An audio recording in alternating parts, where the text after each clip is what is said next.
الحمدللہ رب العالمین والعاقبۃ للمتقین والصلاة والسلام علی سید الانبیاء والمرسلین الصلاة والسلام علیک یا رسول اللہ وعلی آلک واصحابک یا نبی الرحمہ۔ تمام حمد و ثنا، تعریف و توصیف اللہ جل مجدہ کریم کی ذات بابرکات کے لیے جو خالق کائنات بھی ہے اور مالک شہنشاہت بھی۔ اللہ جل وعلا کی حمد و ثنا کے بعد حضور نبی اکرم شفیع امم رسول محتشم نبی مکرم اللہ کے پیارے امت کے سہارے رب کے محبوب دانائے غیوب مالک رقاب امم فخر عرب و عجم والی کون و مکان سیاہ لا مکان سید انس و جاں سرور لالا رخاں نیر تاباں سر نشین مہوشاں ماہ خوباں شہنشاہ حسینہ تتمہ دوراں سر خیل زہرہ جمالاں جلوہ صبح ازل نور ذات لم یزل باعث تکوین عالم فخر آدم و بنی آدم نیر بطحا راستار ما اوہا شاہد ما طغا صاحب علم نشرہ معصوم آمنہ احمد مجتبیٰ حضرت محمد مصطفیٰ صلی اللہ علیہ وسلم کے حضور ناز میں اپنی عقیدتوں ارادتوں اور محبتوں کا خراج پیش کرنے کے بعد واجب الاحترام ذوی الاحتشام برادران اسلام، السلام علیکم ورحمۃ اللہ وبرکاتہ۔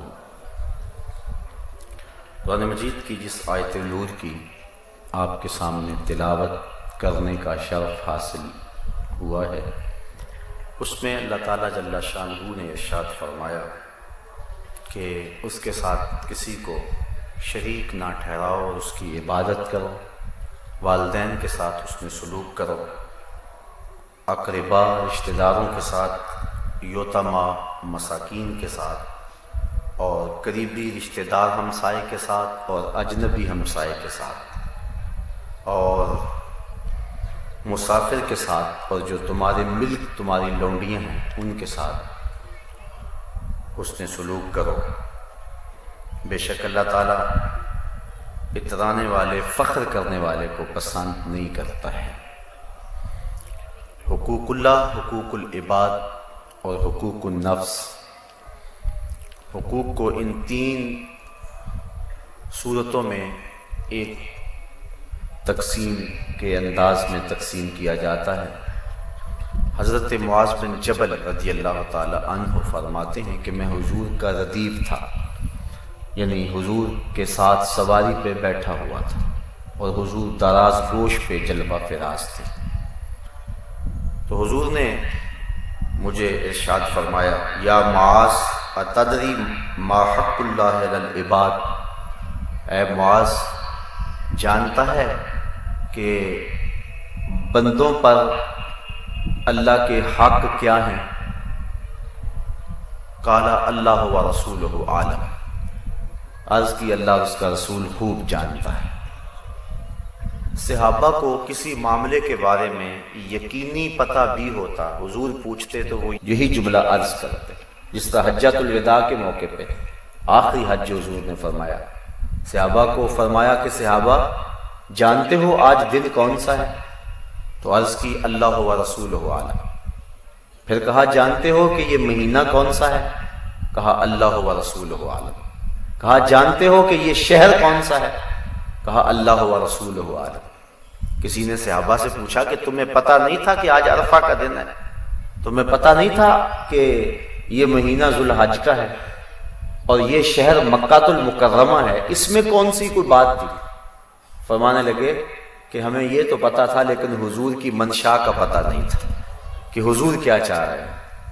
اللہ اکبر۔ تو جس چیز کا یقیناً انہیں پتہ ہوتا تھا اس کے بارے میں بھی کہتے تھے اللہ و رسولہ عالم، اللہ اور اس کا رسول خوب جانتا ہے۔ تو کہتے ہیں میں نے عرض کی حضور اللہ اور اس کا رسول خوب جانتا ہے۔ تو حضور علیہ السلام نے ارشاد فرمایا ان یعبد اللہ ولا یشرک بہ شیئا، کہ اللہ کی عبادت کرے بندے، اسی کو پوجیں اور اس کے ساتھ کسی کو شریک نہ ٹھہرائیں۔ یہ اللہ تعالیٰ کا بندوں پہ حق ہے اور پھر فرمایا اتدری ما حقهم علیہ اذا فعلوا ذلک، جب یہ کام کریں تو پھر اللہ پر بندوں کا کیا حق ہے؟ پھر وہی بات اللہ و رسولہ عالم، اللہ اور اس کا رسول خوب جانتا ہے۔ تو حضور نے فرمایا اللہ یعذبہم، پھر بندوں کا اللہ پہ حق یہ ہے کہ انہیں عذاب نہیں دے گا۔ جو شخص اپنے عقیدے کی صحت کے ساتھ زندگی گزارے گا اللہ تعالیٰ اس کی مغفرت فرمائے گا۔ تو اللہ تعالیٰ جل شانہ کے اور بھی اس کے علاوہ بہت سارے حقوق ہیں، لیکن آج کی میری گفتگو کا عنوان حقوق العباد ہے۔ صوم و صلاۃ، نیک اعمال، حقوق اللہ کی ادائیگی، سحری کا اٹھنا اور باقی زندگی کے اچھے معمولات، اس کی بہت زیادہ اہمیت ہے۔ لیکن اگر کوئی شخص حقوق العباد سے کوتاہی کا ارتکاب کرتا ہے تو وہ شریعت کے نور سے اور شریعت کی برکتوں سے اپنے آپ کو محروم کر لیتا ہے۔ حضور علیہ السلام کی خدمت میں ایک خاتون کا تذکرہ کیا گیا جو کثرت صوم و صلاۃ کا مزاج رکھتی تھی، نمازیں بہت زیادہ پڑھتی تھی، روزے بڑے رکھتی تھی۔ فرمایا اس کا ہمسایوں کے ساتھ سلوک کیسا ہے؟ عرض کی ہمسایوں کے ساتھ اس کا سلوک اچھا نہیں، کہا وہ جہنمی ہے۔ اور ایک عورت کا تذکرہ کیا جس کی نمازیں اور روزے تو معمول کے تھے لیکن ہمسایوں کے ساتھ اس کا سلوک اچھا تھا، فرمایا وہ اہل جنت سے ہے۔ تو حقوق العباد کو خاصی اہمیت دی گئی ہے شریعت اسلامیہ کے اندر۔ والدین کے حقوق ہیں، اولاد کے حقوق ہیں، عامت المسلمین کے حقوق ہیں، عورتوں کے حقوق ہیں، بچوں کے حقوق ہیں، ہمسایوں کے حقوق ہیں، رشتہ داروں، اعزاء و اقارب کے حقوق ہیں، حتیٰ کہ غیر مسلموں اور ذمیوں کے حقوق ہیں اور جانوروں کے حقوق ہیں۔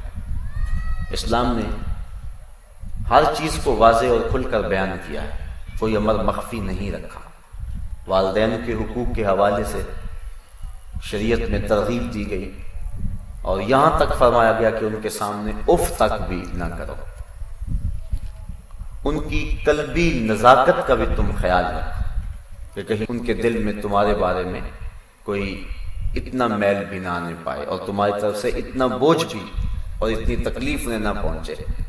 علماء نے اس کی تشریح میں لکھا ہے کہ جب والدین بوڑھے ہو جائیں اور بندہ ان کو اٹھا کر کے لے جاتا ہے بول و براز کے لیے تو بعض کا چارپائی پر ہی بول و براز نکل جاتا ہے، تو انسان اس بدبو اور تعفن سے بچنے کے لیے اپنی ناک پہ کپڑا رکھ لیتا ہے۔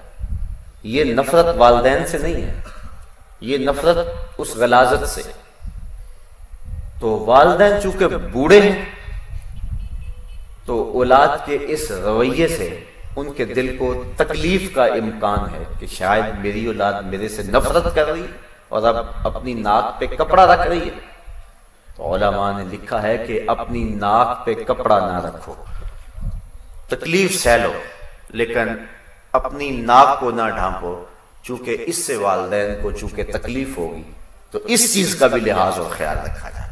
حضرت امام حسن نے ساری زندگی حضرت فاطمہ زہرا رضی اللہ تعالیٰ عنہ کے ساتھ کھانا نہیں کھایا۔ ایک دن انہوں نے کہا بیٹا میرا جی چاہتا ہے کہ تم میرے ساتھ بیٹھ کے کھاؤ اور تم نے آج تک کھایا نہیں۔ تو عرض کی کہ اماں جی اس ڈر سے کہ کسی لقمے کی طرف آپ کی نظر سبقت لے جائے لیکن آپ کا ہاتھ نہ بڑھے اور میں آپ کے ارادے سے عدم آگہی کی وجہ سے اس لقمے کو آپ سے پہلے اٹھا لوں اور آپ ماں ہونے کے ناطے سے مجھے روکیں بھی نہ، تو یہ میرے لیے بے ادبی ہے کہ جس لقمے کو اٹھانے کا عزم آپ کر چکی ہیں میں آپ سے پہلے اس کو اٹھا کے اپنے منہ میں ڈال لوں۔ یہاں تک خیال اور لحاظ رکھا گیا ہے۔